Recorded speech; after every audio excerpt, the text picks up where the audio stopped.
In this discussion, we will examine the 5 stages of grief and with a sub-idea of guiding employees through loss.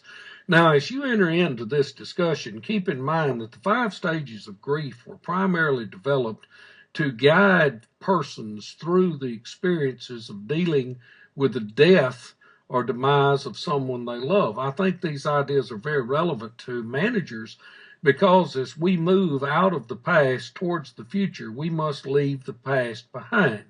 And leaving the past practice behind is very equivalent as far as grief levels as death can even be.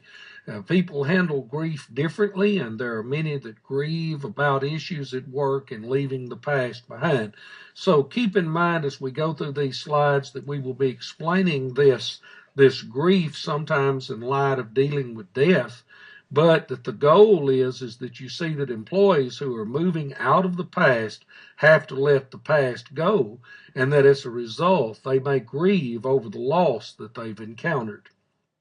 5 stages of grief are just basically denial and isolation, anger, bargaining, depression, and acceptance. Now, I want you to know that when a person goes through grief, they don't necessarily follow these 5 stages. They don't go, I'm in stage 1 of grief. I'm in denial and isolation. No, I'm in stage 3. I'm fixed to bargain and see if I can get out of this.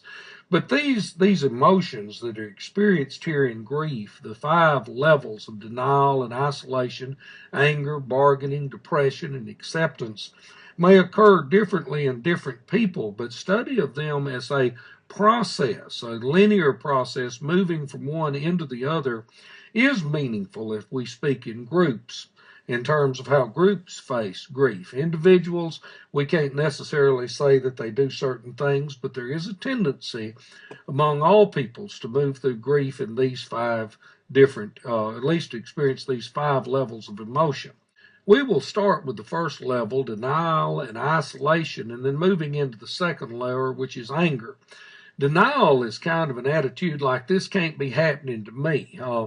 For instance, when you lose a loved one, oh no, this couldn't have happened. Or you go through a divorce, well, why me? This can't be happening to me. What's going on here? Looking for the former spouse in particular places, after a divorce. If it's death, setting to the table for the person or acting as if they're still living there. No crying, not accepting, or even acknowledging the loss is that stage of denial.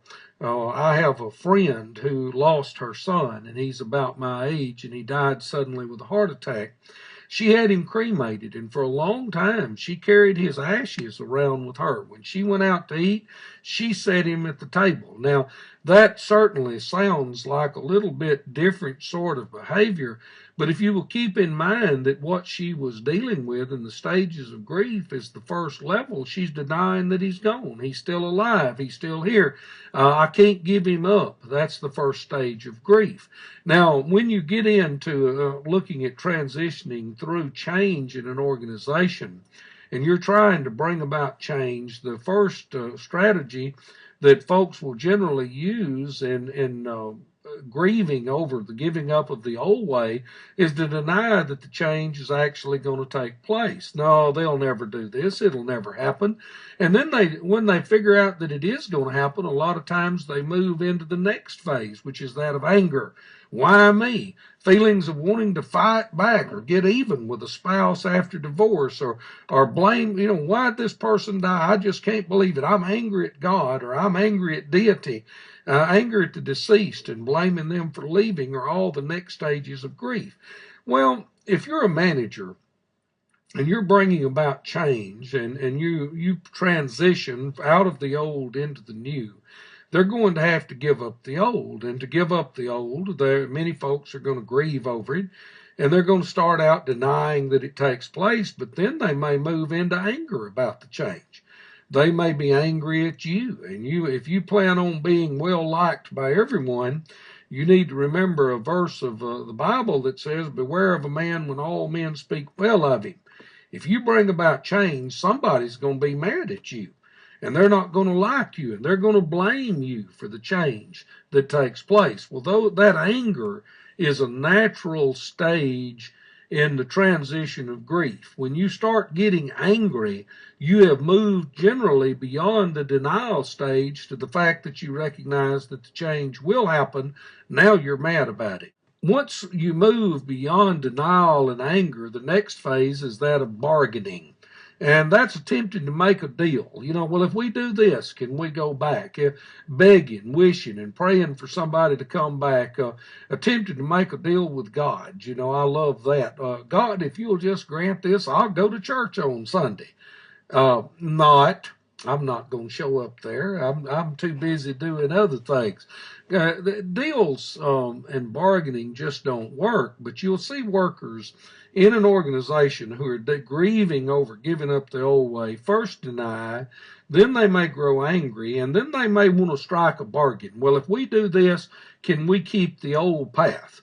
Well, the answer is, I'm sorry, I wish we could make a deal, but we've got to make this transition. This change has to occur.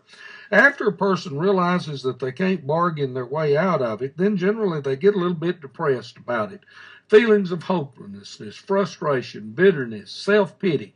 I love that phrase, self-pity, because if it wasn't for self-pity, I probably wouldn't get any pity at all. They mourn the loss as well as the dreams and plans.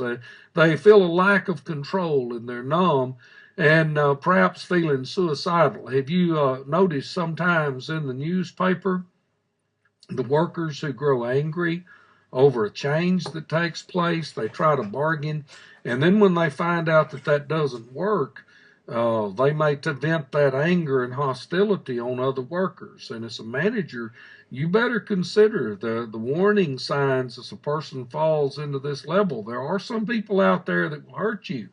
Granted that they're few and far between, but don't ever overlook that possibility.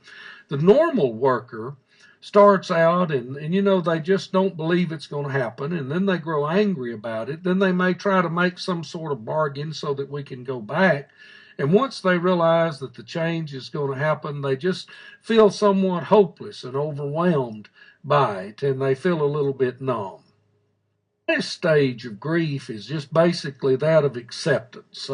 There's a difference between resignation and acceptance. A person may just be resigned that it's going to take place. Well, that's depression. Acceptance is meaning that you accept the loss and you try to bear it quietly, but you move on from it.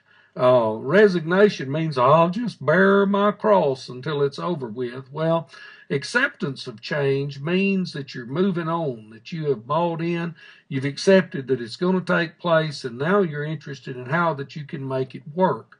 I will tell you this, that I believe that the highest level or the most desired employees are those that, that when they face loss, they may grieve over it. Certainly, they may deny that it's going to happen, and they may grow angry. They may try to bargain. They may get depressed about it. But those folks you want are those that eventually will say, well, if it's going to take place, let's make the best out of it and use it for our personal growth. During grief, it is common to have conflicting feelings, and grief and stress go hand in hand. When stress is about the battle that goes on as your feelings conflict. For instance, I'm happy and sad at the same time. Well, that creates great stress, and stress really bears down upon people and hurts their productivity. When change is occurring, you can expect that change to create stress. There is stress as they leave behind the old path and look towards the new path. To grieve over the loss of the past and yet try to bring about the success of the future is very, very, very stressful. Denying that stress and grief are present in the workplace is really, really very foolish. Many times we administrators and managers, those of us that end up in positions of authority, begin to put forth our propaganda that everything is fine. Well, I guess all of us have propaganda. The real difficulty is when we believe our own propaganda. We tell ourselves that things are fine when things are not fine. When we're moving through transition and we're encountering change, giving up the past is going to cause grief. and there's going to be stress associated with it. And to just tell people, well, look on the bright side, everything's good, really is just blowing past the way things really are. People have to have time to move through and transition through grief, and acknowledging their grief helps them sometimes recognize that they have to handle their own conflicting emotions, which in turn lowers their particular stress levels. Recovering from grief is very, very important.